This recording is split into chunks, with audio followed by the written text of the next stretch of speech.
the following safe harbor statement, reminding you that today's discussion will contain forward-looking statements that involve risks and uncertainties. These risks and uncertainties are outlined in our filings with the Australian Securities Exchange. As such, actual results may differ materially from what we discuss on today's call. We disclaim any obligation or intention to update these statements in the future. I'll also let you know that the call is being recorded.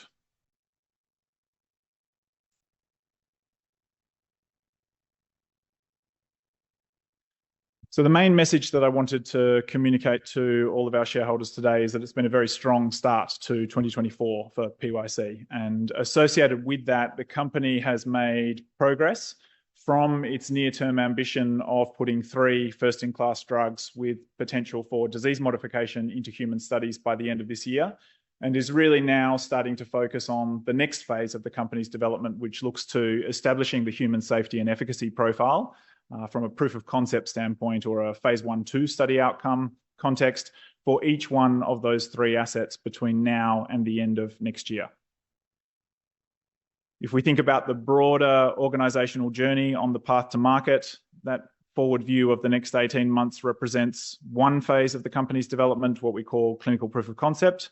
And this is the penultimate phase on the transition to a commercial stage company with one further 24-month window, which will focus very much on the design and execution of a registrational clinical trial in each one of those programs, as well as the contemporaneous preparation for commercial launch of a product.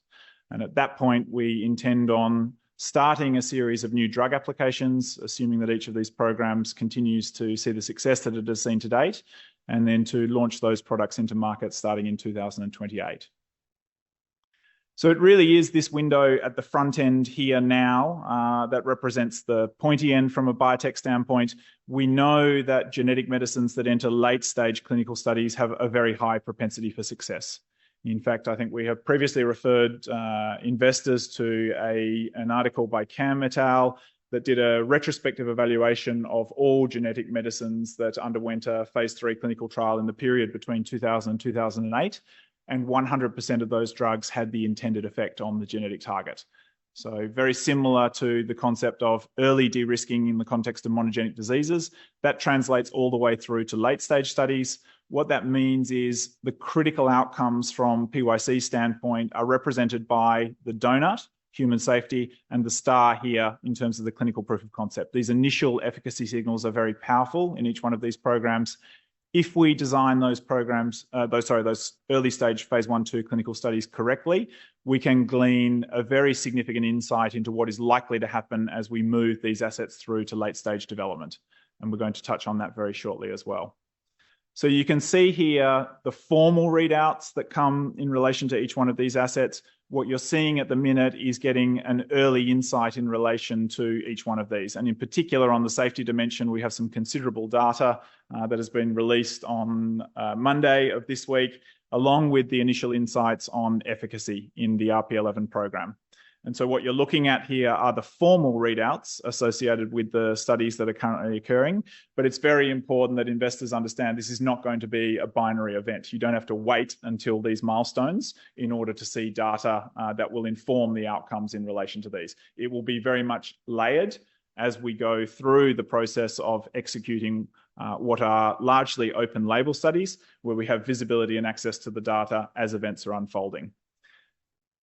Very similar to RP11 in both the polycystic kidney disease program, where you see those 2 milestones down here, and also the autosomal dominant optic atrophy program, you will start to get insights on these dimensions in the lead up to the formal milestones. And so you can see then that if we take the delineation of the end of next year, it's very much an effort to try and bring forward these insights to within this 18-month window that we have from today prior to the end of next year that the company is focused on right now.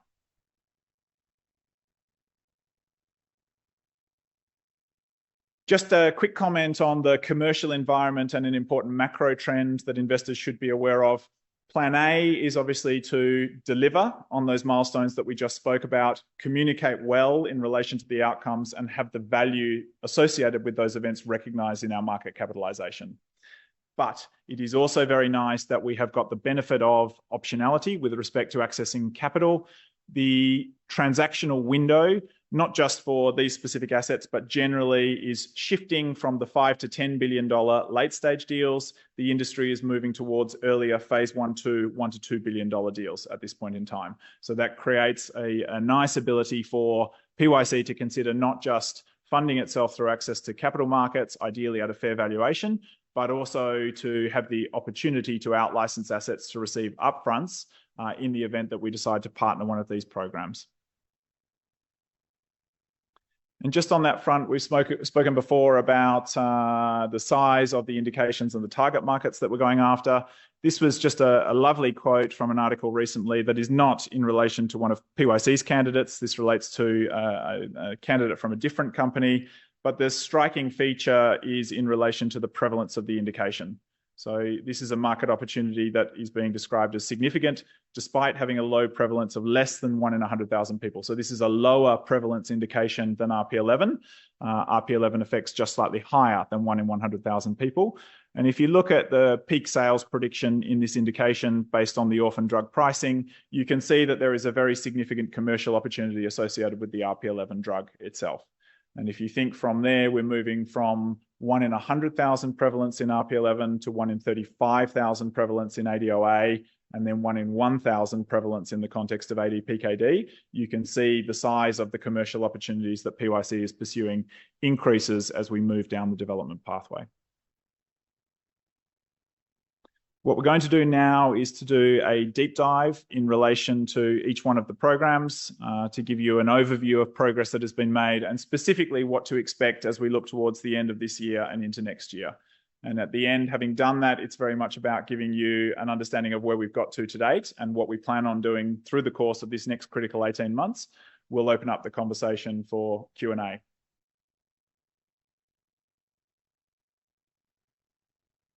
Everybody will be aware now of the data that was released earlier this week and presented at the ARVO conference in Seattle by Fred Chen. From all accounts, it was an excellent presentation, and it is a very significant milestone for PYC in the context of this being the first insight that we have seen in relation to the efficacy of one of our drug candidates in the context of a human. What I wanted to touch on, though, is the central axis that is emerging that integrates the preclinical pharmacodynamics or efficacy results that we have generated to date through what we call pharmacokinetic pharmacodynamic relationship. So the link between where the drug is in the body and the concentration at which it's present to the efficacy signal, as that informs both human safety outcomes, early insights on efficacy, and ultimately, as we generate more data in support of this program, human efficacy. And I wanted to take you back to a concept that we've discussed previously in relation to this being a single gene disease. RP11 is caused by an insufficiency of one protein and one protein only in the photoreceptors and retinal pigment epithelial cells within the human retina. This is an image of photoreceptors in what we call a retina in a dish model. This has been grown from a patient with RP11, and therefore it is manifesting the deficiency of this particular protein. And what you're seeing in this image is that protein is being stained in green. So in the top image of an untreated RP11 patient, the amount of green that you see here is not sufficient to maintain normal cellular function in those photoreceptors. Those photoreceptors are unable to continue to convert the light that is hitting the retina into the visual signal for processing through the brain. What you see after a single dose of treatment with VP001 is a very significant increase in the expression of this missing protein. This is the root cause of RP11 in a human cell that is the cell type that is most affected by this missing protein. This provides a very, very strong paradigm for progression of this drug candidate into human development. You already know that single gene diseases are 5 times more likely to succeed in clinical trials. The ability to model this disease process in a human target cell outside of a human before we enter clinical development adds even further conviction to what we expect to see as we get into clinical development. That's why it is so meaningful with respect to the safety outcomes that we're seeing, because the fundamental question for the company now is, can we deliver enough of the drug to the human retina in order to see this effect recapitulated, not in the retina in a dish, but in the retina in a human? And what you're seeing now as we move to what we call microperimetry data, or an assessment of the human retina after treatment with VP-001, is these same cells, an assessment of the photoreceptors in the retina and their functionality as a consequence of whether or not we are restoring the amount of this missing protein in those cells. So you can see a very powerful link emerging in relation to what we've seen in the non-clinical setting, how that is modeled through the animal studies that we've done in terms of determining the concentration of the drug in the retina, establishing that those concentrations are safe and well tolerated in patients, and now starting to inform the early efficacy signals that we're seeing. We are hesitant to provide an interpretation of data. We prefer just to put the data into the public domain and allow investors to interpret it, but we understand that these are complex endpoints to assess and to get your head around. To give a personal perspective, non-company perspective in relation to what this data means and what we need to see going forward, what we would ideally like to see is this same result occurring in another 4 or 5 patients between now and the end of the year in the SAD and the MAD study. And that will give us very, very high conviction that the drug is having the desired effect and is going to have an impact on the visual function of those patients. If we design those studies correctly, and we're going to talk about the evolution and thinking behind that study design, we should have a very high degree of insight into what is going to happen in the phase 3 study. And you can see the investment bank quote here in relation to the ideal time to run the phase 3 studies. If we have been able to glean maximum insight in relation to the risk-benefit profile of this drug in the 1/2, we will enter those pivotal studies in the middle of next year with very high conviction that we are going to convert to a new drug application. For those of you who've been on the journey for a while now, if you cast your mind back to the conversations that we've had around the RP11 program over the course of the past 18, 24 months, you will know that we anticipated that we would see our signal in the earlier stage patient population, because the clinical studies on those patients to date, what we call natural history studies or observations of the patients in the absence of treatment, were suggesting that there is effectively an S-curve of disease progression where patients are progressing fastest in relation to the loss of their peripheral vision. They were losing about 8 or 9% per annum of the perimetry or the peripheral visual field in the context of patients who are at an earlier stage of disease progression. If you think through the course of RP11, first you lose your night vision, then you lose your peripheral vision, ultimately you lose your central vision very slowly and are declared legally blind. So we had hypothesized that we might see the signal in the context of earlier stage patients. And that's very much the observation that has come out of the cohort 3 from the single ascending dose study. We had 2 patients in that cohort who were very significantly progressed in terms of the disease and really only had central visual function left. That was always going to make it hard for us to see the signal because of the very slow nature of the progression of loss of central vision.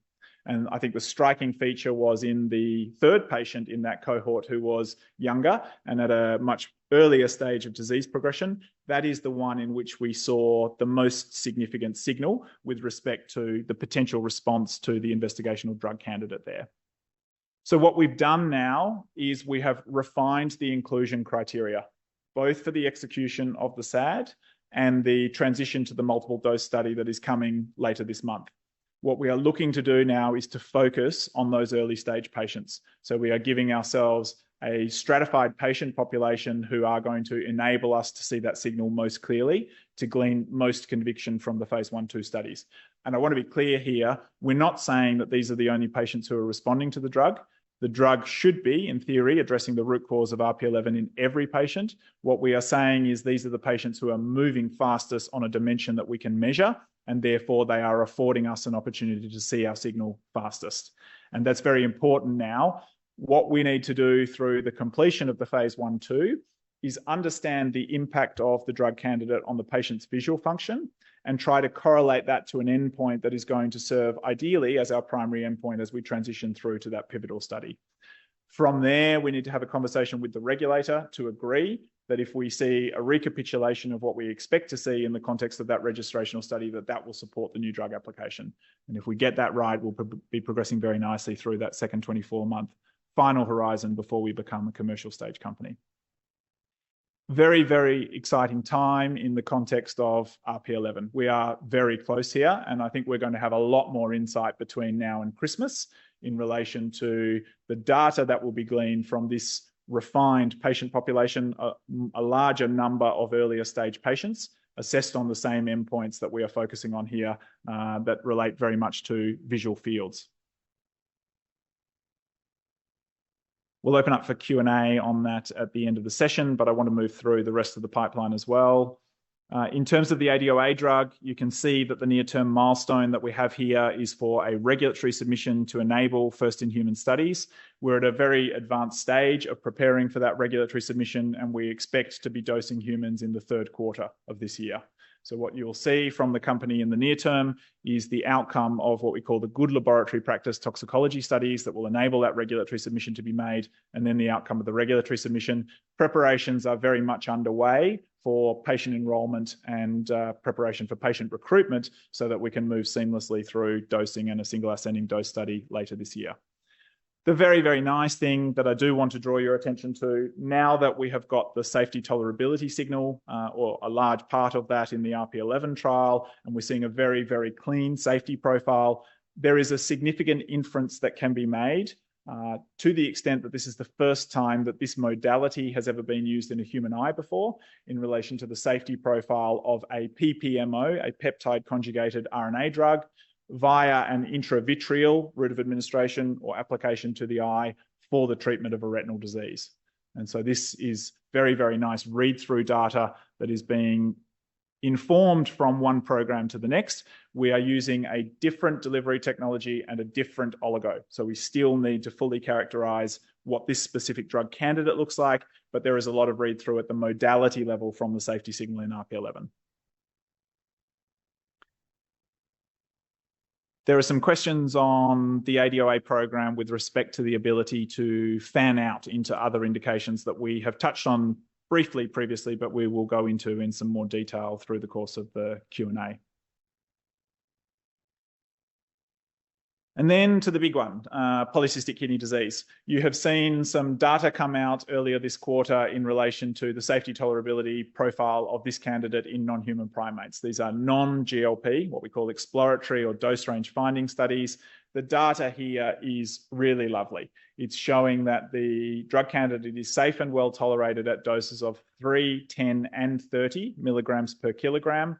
And not only that, but we are able to achieve very high levels of target tissue concentration. So there is a lot of drug in the kidney at those doses that have been administered. And the nice thing here is to link the data that we've generated in those studies back to other PPMOs that have proven to be clinically successful, that have demonstrated efficacy in humans. If you look at the target tissue concentration of Sarepta's SRP 5051 in non-human primate muscle, that's their target organ in that indication because it's a disease of muscle, they're looking at around 500 nanograms of drug per gram of tissue. If you look at the concentration of PYC 003 in the kidney of non-human primates, we are looking in the tens of thousands of nanograms per gram at a much later time point. So it's inferring, and we'll wait till we get the definitive data here, but it's suggesting that we will likely be at a concentration in the region of 100,000 nanograms per gram plus. This is many orders of magnitude more concentrated than a similar class of drug, identical class of drug, similar drug in a different target tissue. So that bodes very well with respect to that PK/PD insight that we just reviewed in the context of RP11.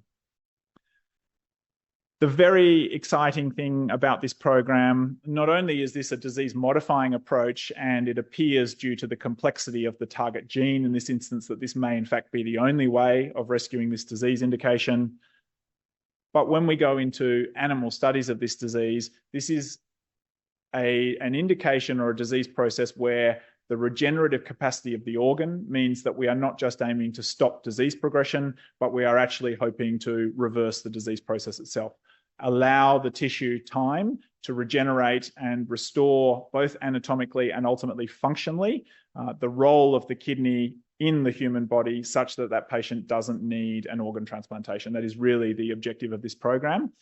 We are going to see next year whether or not we are on the path to delivering that outcome.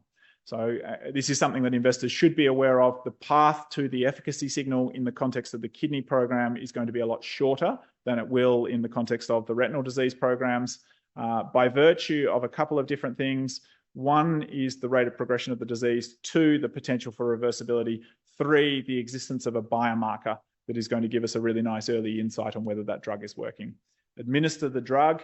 The protein that we are looking to increase the expression of is ultimately excreted in the urine.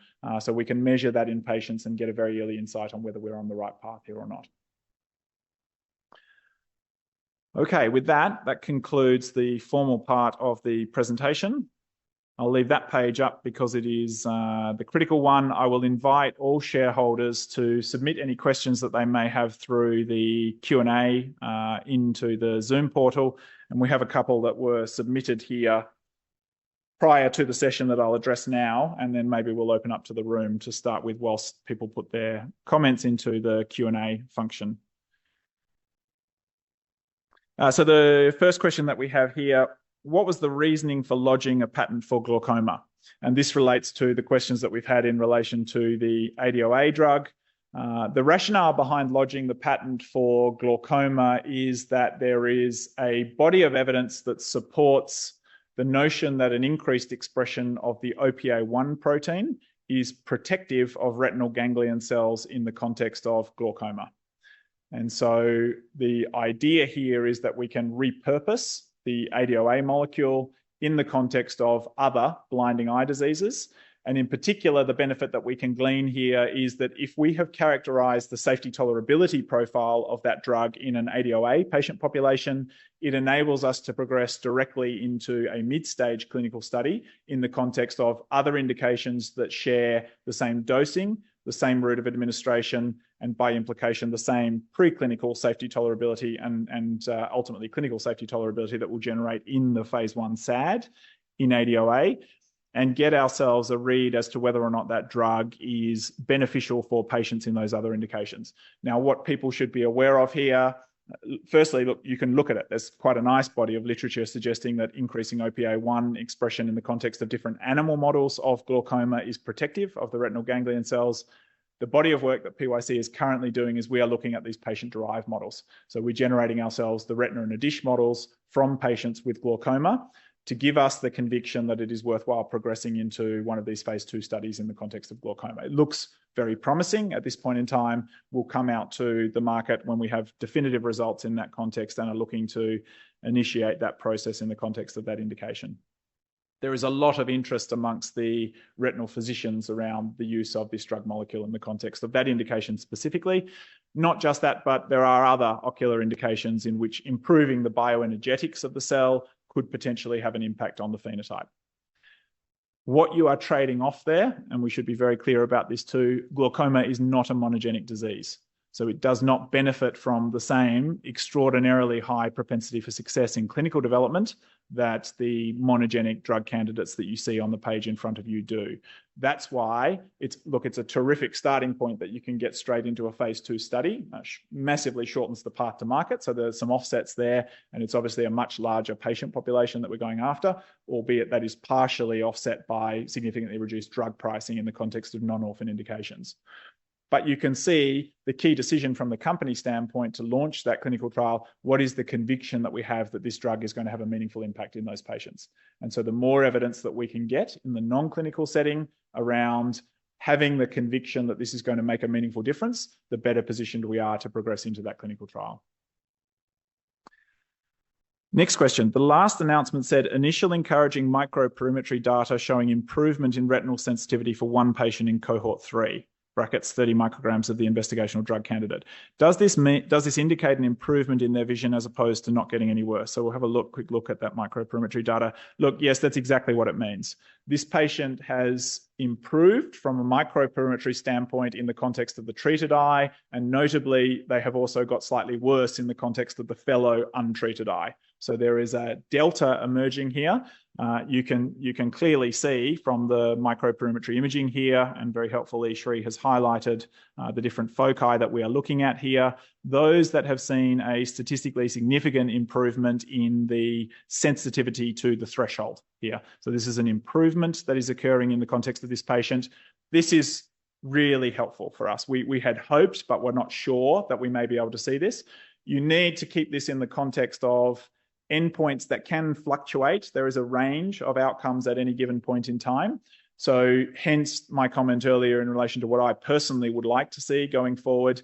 The potential here is, because of that improvement, is you can get conviction in a smaller sample size. If we stratify correctly and choose the patients that have the potential to show us this response, if we see this occurring in another 4 or 5 patients, we're going to have very, very high conviction moving through to that registrational study.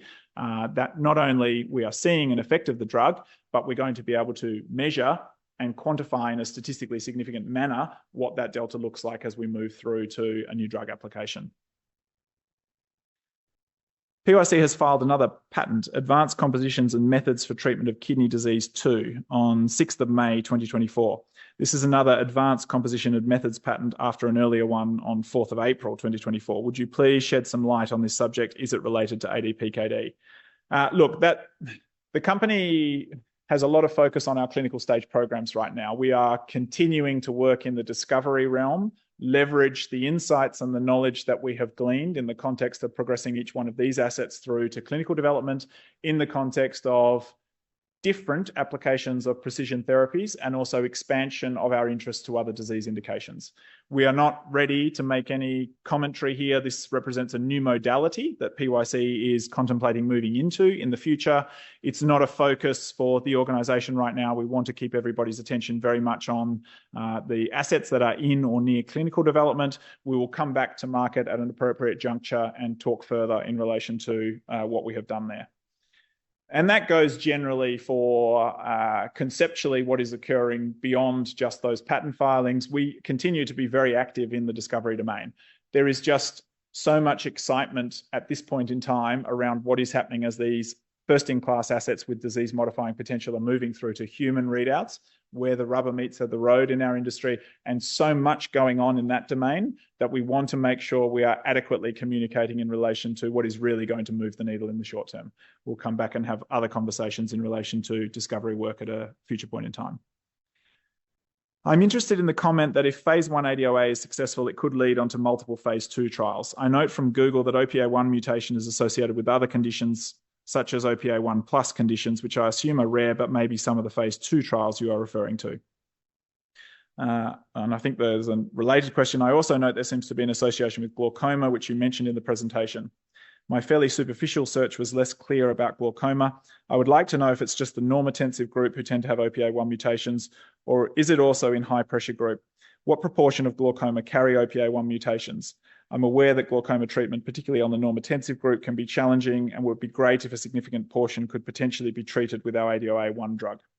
So firstly, to be clear here, these glaucoma patients and the indication that we are interested in is not driven by a genetic mutation in OPA1. That's not why we are interested in this indication. What is happening here is there is a hypothesis, a view, as to the pathogenic cause of glaucoma, which is unknown at this point in time, that relates to what we call a two-hit model. So firstly, that there is some underlying bioenergetic deficit in the retinal ganglion cells. These are the cells that are affected in glaucoma. And then there is a lot known about the secondary insult, which is often driven by raised intraocular pressure, raised pressure in the eye that is causing those retinal ganglion cells to become stressed.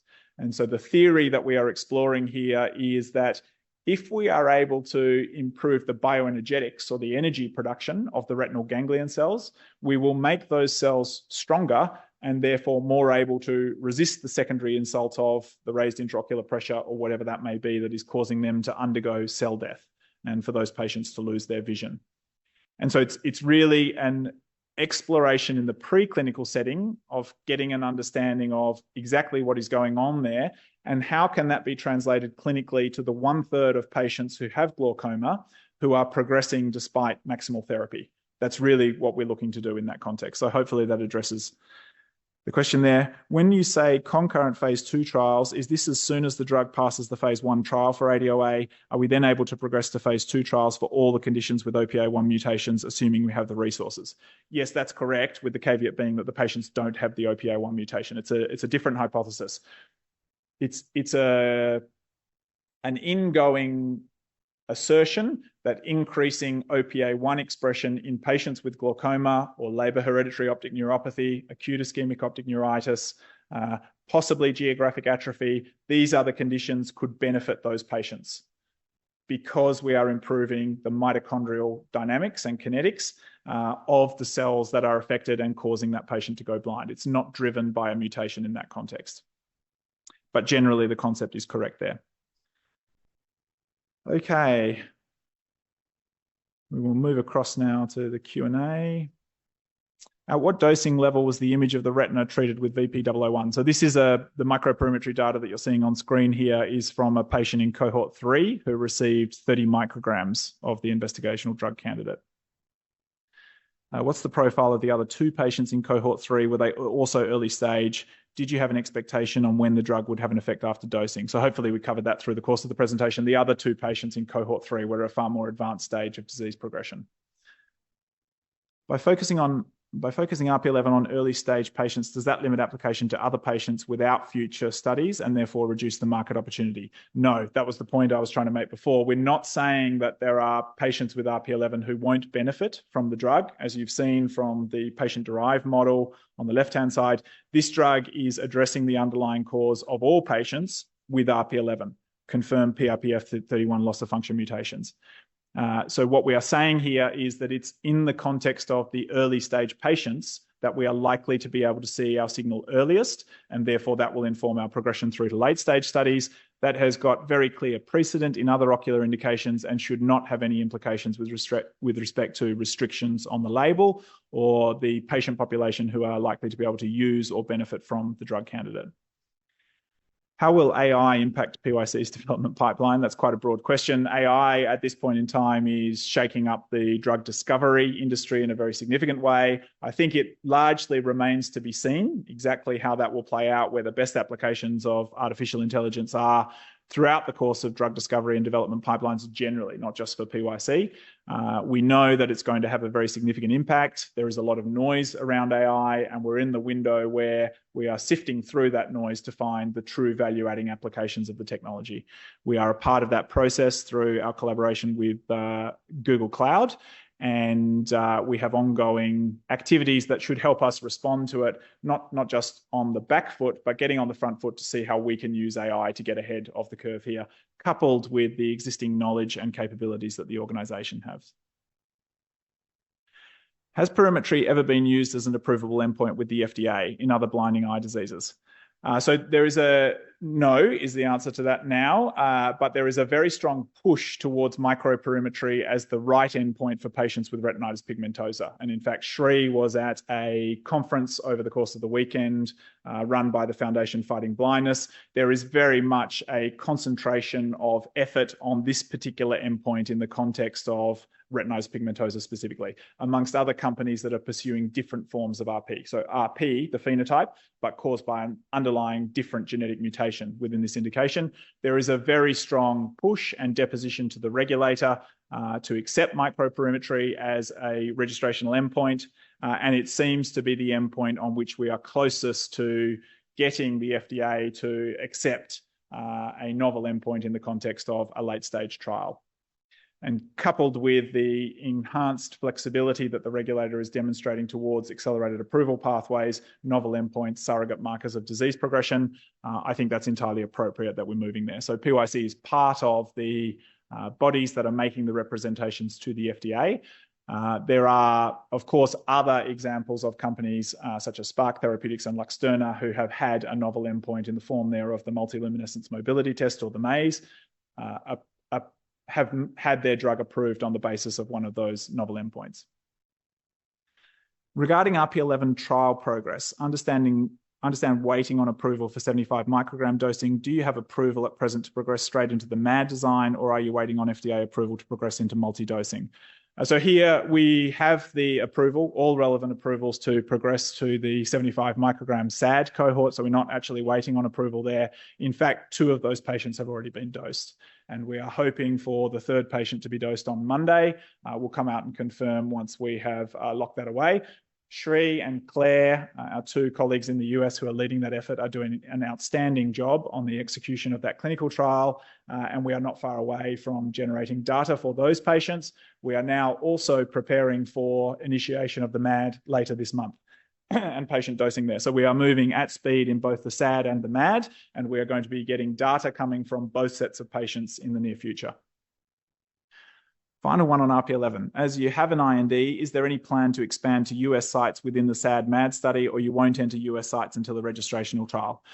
So the RP11 program is solely being conducted in the US right now. So it's only involving sites in the US.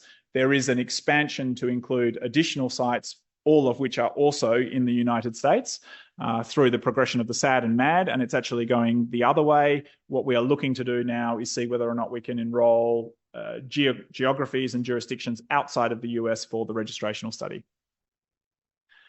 Are there cost benefits for being first in class for phase 3?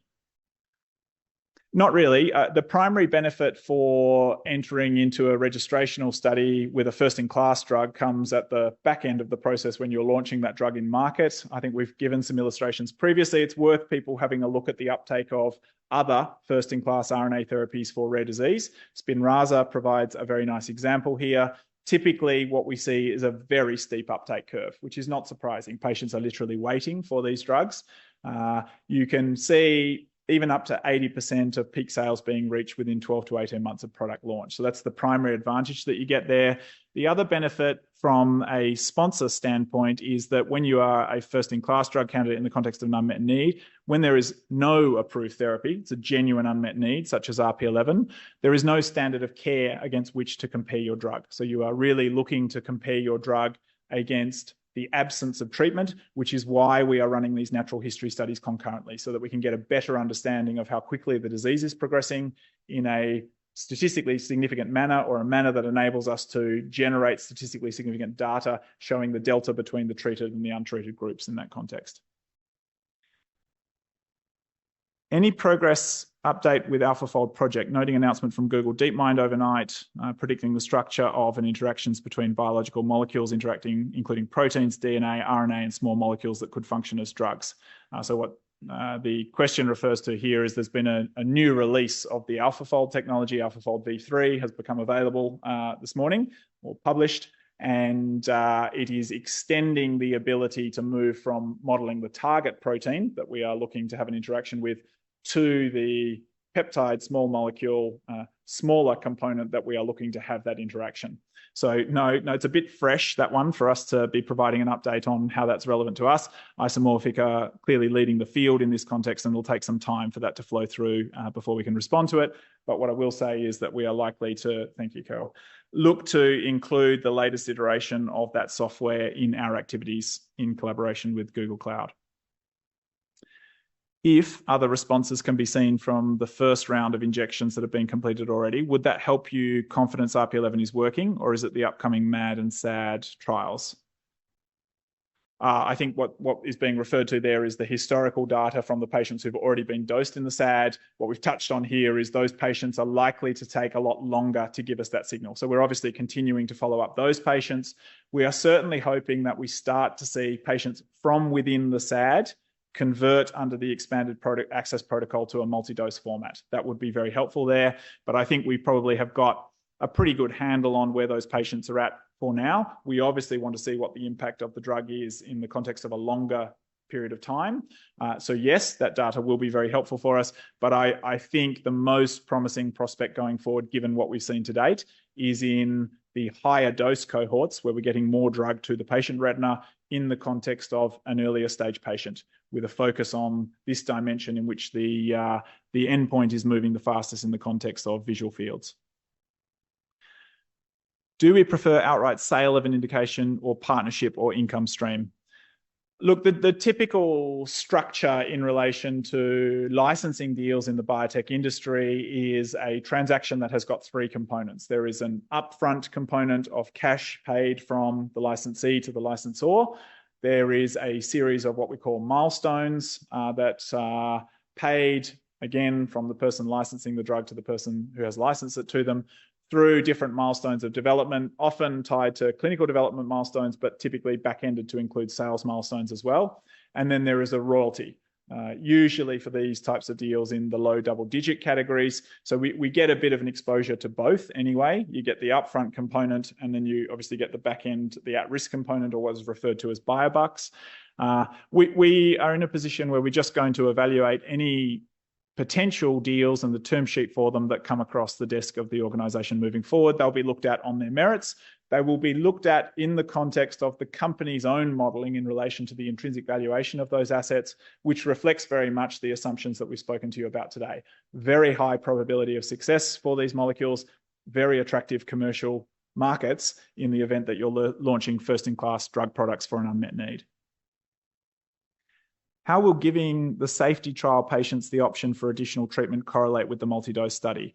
So look, it'll end up being very similar in terms of the data that is being generated for those patients. We'd be looking at a very similar dose interval in that context. So it effectively becomes additional patients who are going through a repeat dose format and for whom we are capturing data on a regular basis. It's just expanding out the sample size in that context. And it's also fulfilling our obligations to patients who have enrolled in that single ascending dose study and given us the benefit of seeing whether or not the drug candidate is working in that context. So this is an obligation that we have back to those patients. Have we selected the candidates for cohort 4? Yes. Select for early stage, ? Yes. Yes. So that's the refinement of the inclusion criteria. Those inclusion criteria are now live with respect both to the higher dose SAD cohort and also with respect to the MAD cohort that will be enrolled and hopefully dosed later this month, early next. So yes, we are looking at those earlier stage patients. Is the NASDAQ in your immediate sights? Not in the immediate sights as it relates to the next 12 months. Any transition to the NASDAQ would be a 12-month or more process. So at this point in time, it's not a high priority for the organisation. Value recognition for shareholders is. So we very clearly need to do something about the communication and the understanding of the impact of these milestones. We think we have a lot of work to do there. I think you can see that by the delta in valuation to us versus our US peers. We don't want to see a situation persist where we are continuing to trade at a very significant discount to those peers, especially in the context of the quality of the data that we're putting out here in some very attractive markets for the reasons that we've discussed. So as I mentioned before, plan A is still deliver, get an understanding, recognition of the value that has been created through this critical window where we know it is the peak window in terms of value recognition. Plan B is look to create licensing opportunities around individual assets so that we can demonstrate the value of what we have created in the context of a partnering transaction. Effectively, the trade-off you're making there is dilution at the corporate level versus at the asset level. Now, what we would be looking to do there is to reinvest the upfront money and pushing deeper into development with the candidates that are targeting larger indications. And that will fundamentally change the commercial leverage around the table when it comes to transacting on those assets.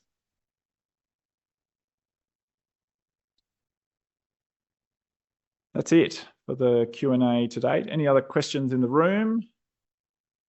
Oh, hang on one second.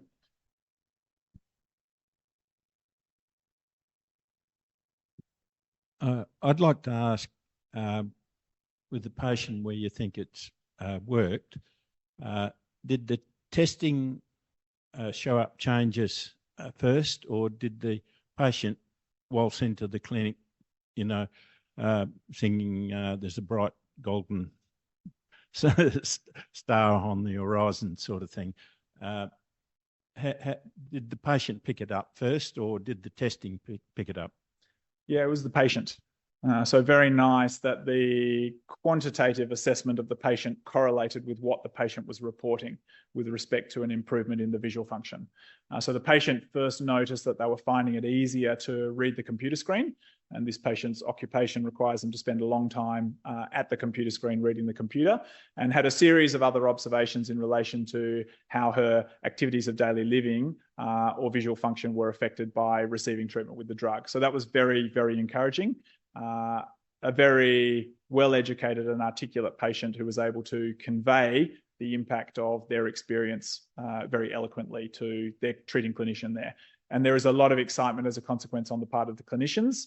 There is a very strong desire, the point that we spoke about beforehand, to try and correlate the patient-reported outcomes with what we're seeing in the quantitative assessments.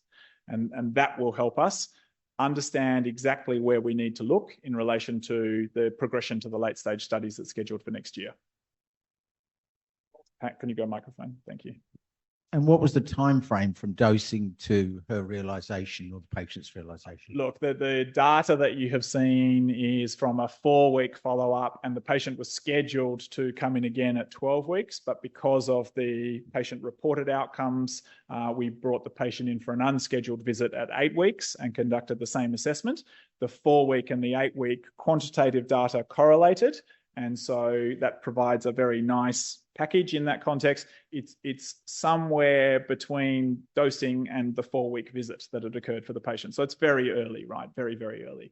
And I think just to put it in context, looking at some of our peer companies that are developing investigational therapies for other forms of RP, they are looking at and highlighting much lesser impact on microperimetry than what we're seeing in this context. So in that context, looking at a slowing of the rate of progression, but seeing a delta between treated and untreated eye. Here, as we touched on previously, what we're actually seeing is an improvement in the sensitivity within the microperimetry designated area for evaluation. So very encouraging, but we need to see it in a larger patient population. So we need to see half a dozen of the patients showing that. And in particular, what we want to see is some of the patients from the multiple dose study showing it as well. The SAD patients are, I mean, that's terrific, right? And we should be converting those patients through to multi-dose format, but we want to see maintenance of this improvement in visual function over a sustained period in the context of repeat dosing with the drug.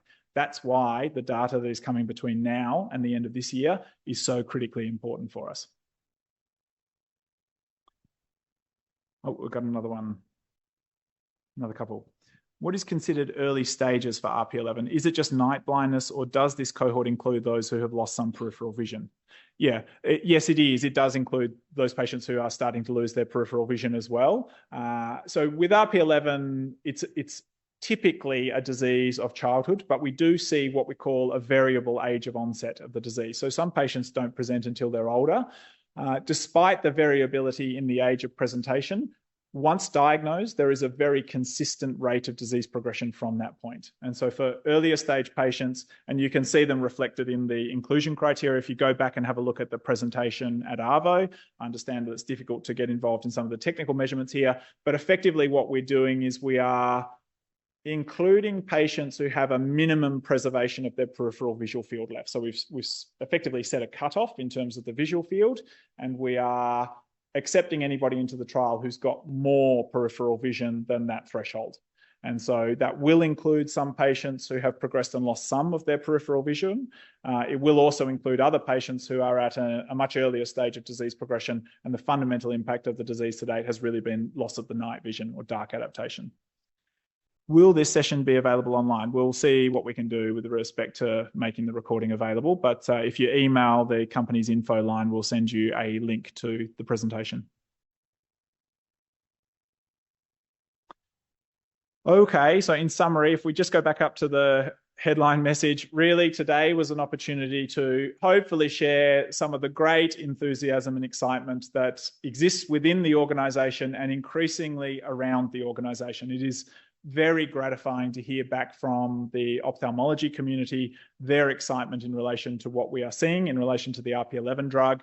Also, that is starting to translate into momentum behind the ADOA drug candidate. There is a lot of interest amongst the clinicians to take that drug candidate and create what we call a pipeline in a program. expand that into other indications where we have a strong degree of suspicion that improving the presence and quantity of OPA1 within the cell is going to improve the ability of those cells to resist whichever phenotype that we're looking at in that context. So that is terrific. There is obviously building momentum in relation to the polycystic kidney disease program. We have passed through that critical milestone that we spoke about at the last investor presentation in relation to establishing that that drug is safe and well tolerated in non-human primates. We're very much in the lead up to the GLP tox studies, where we hope to repeat those outcomes before submitting the regulatory submission to take that program into humans. It is not going to be a long time between initiating those first in human studies and starting to have a look at some biomarker and anatomical surrogate efficacy endpoints in that context as well. So massively, massively exciting period for PYC. We are on track for fulfilling the multi-year aspiration that we have set out to shareholders for progressing these 3 first-in-class and potentially disease-modifying drugs into humans. The company's focus has now shifted. It's progressed. Whilst we bring the second and third assets into humans, the first asset has progressed even further within human development. The focus for the company now within this 24-month window, of which we are through nearly 6 months already, is to establish clinical proof of concept behind each one of those 3 assets. Following that is progression through a pivotal study and gearing up for commercial product launch before we submit the new drug applications that are currently anticipated to begin in 2028.